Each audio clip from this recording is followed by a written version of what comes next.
Salat jamaah itu dimanapun juga, selama ada dua orang harus jamaah.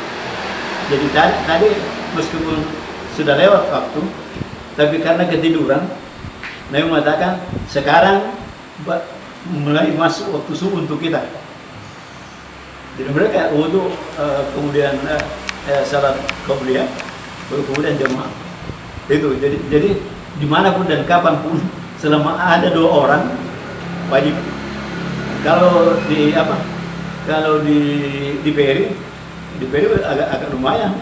Kalau dulu kita naik perahu itu goyangannya ini ya, kalau tidak bisa berdiri dulu kecil. Kalau peri tidak mungkin bisa sholat kalau perahu. Itu bilang Ustaz. Kalau koki di kecil atau kalau perahu tidak bisa sholat. ini dah Duduk begitu saja atau duduk begini mas. dulu kita sampai tahun 6 itu kita kalau belum kumbang habis sisa kita naik di perahu digusung. Dua kali kita bangun kita masih digusung. Karena menunggu angin darat. Jadi nanti kira-kira jam 3 baru berangkat. Penuh. Tapi kemudian itu loh. Apapun caranya harus sholat. Ya kalau memang seperti di perahu tidak bisa sholat jamaah, ya apa berbuat. Tapi selama masih bisa komunikasi, tapi kalau itu susah. Kalau di Beri kan ada musolahnya, tidak masalah. Ada musolah. Bahkan saya pernah dari Makassar subuh terus suruh adzan, ada ibu itu dulu kita sholat qabliyah dulu. Memang qabliyah subuh itu hampir wajib begitu. Jadi saya pikir ada ibu yang takwanya lebih tinggi dari saya gitu. Karena dia mengatakan itu dulu kita sholat qabliyah dulu. Kita sholat qabliyah. Begitu ya. Jadi terus saya ingat Nabi waktu terlambat itu Nabi tetap melakukan qabliyah subuh karena waktu seperti itu. Jadi begitu barangkali tidak ada kemungkinan untuk tidak jamaah selama ada dua orang. Barangkali begitu kesimpulannya. Tidak usah diperpanjang. Bagaimana cara bisa berkomunikasi? Kalau memang agak ini sepanjang bisa untuk jamaah tetap jamaah karena pendapat yang pertengahan itu adalah wajib kifayah. Artinya kalau ada yang tidak melaksanakan jamaah, misalnya di sini pernah terjadi tidak jamaah, seluruh pengurus itu berdosa. Wajib kifayah itu sama dengan menyelenggarakan jenazah. Jadi itu saya pakai. Makanya dulu Datuna Pak Ajo Penganu, saya biar orang-orang tapi karena kita sudah berani mendirikan masjid, kalau kita tidak ziarah kepada Allah, itu kita berdosa. Musara siapa pun betul boromi gitu. Jadi pendapat yang terakhir sangat sepakat. Itu jadi melihat jadinya saya condong kepada wajib kifayah. Kami pernah mau membakar rumah orang dan masjid. Kemudian itu orang buta itu tidak diberikan, hanya dikatakan dengar adzan jawab panggilan. Padahal dia sudah mengatakan saya tidak boleh menuntut. Jadi kalau saya, mari kita pengurus masjid pakai itu bahwa wajib kifayah, tidak boleh ini tidak terjadi seperti itu. Mungkin begitu. mungkin nyambung pertanyaan tadi. Kan kalau tayamum itu bisa untuk hadas kecil dan hadas besar ya Ustaz. Pertanyaannya adalah kalau misalnya ini kan banyak remaja misalnya yang tadi misalnya kondisi air lagi sedikit nih Ustaz, dan malamnya misalnya mereka mimpi basah misalnya, terus dan besoknya itu kan air terbatas untuk mandi Ustaz.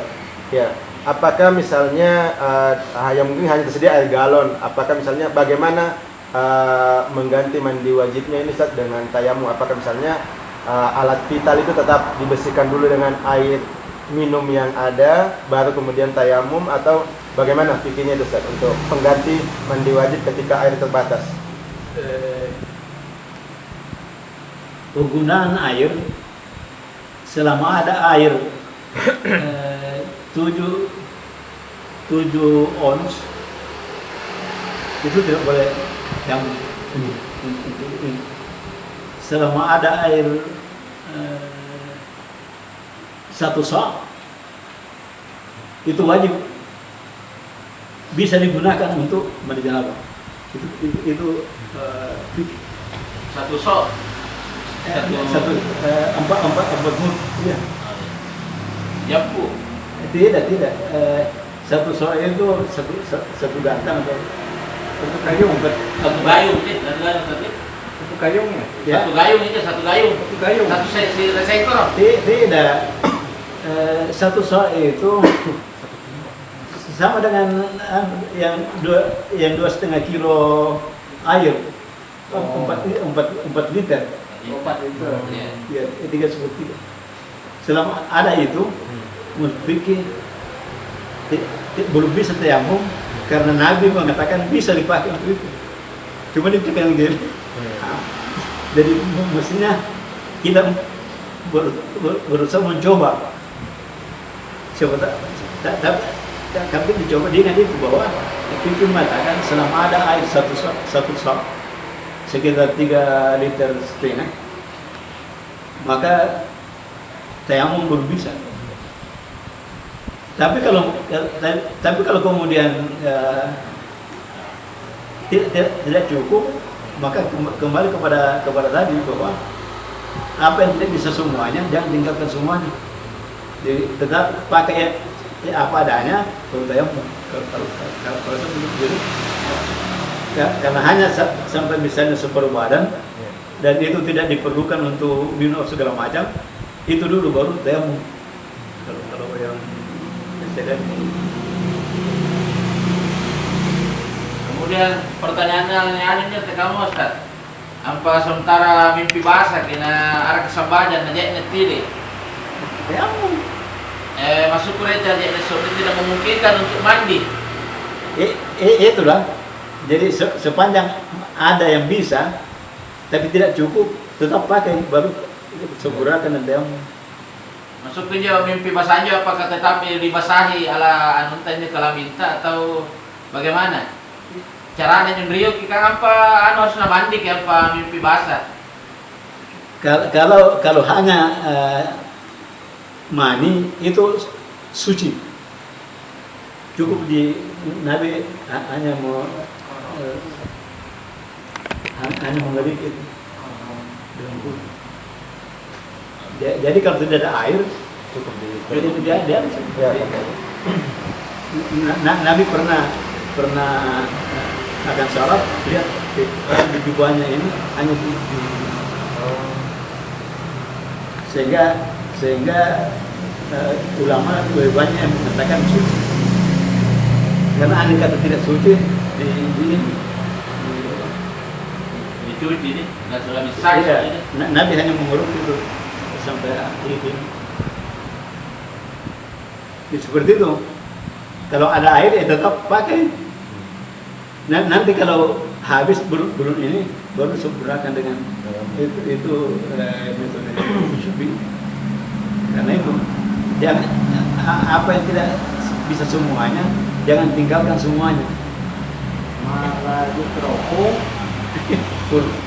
Malah yusroku Malah yudroku. Malah yudroku kuluhu. ya. Malaya yodroku Itu kullu. kaidah usul fikih. Apa yang tidak bisa semuanya, jangan tinggalkan semuanya. Ya, itu yang dipakai untuk seperti itu. Jadi supaya masih ada air yang bisa dipakai, ya laksanakan saja itu. Itu yang dianu oleh kalau wudhu ada korban yang ini atau tidak bisa di ini. Ya, kalau seperti itu, tapi kalau yang lain langsung saja. Tapi kalau saya untuk hadapinya lebih bagus pakai itu, bahwa kemampuan saya hanya sampai ini, kalau karena itu begitu ada.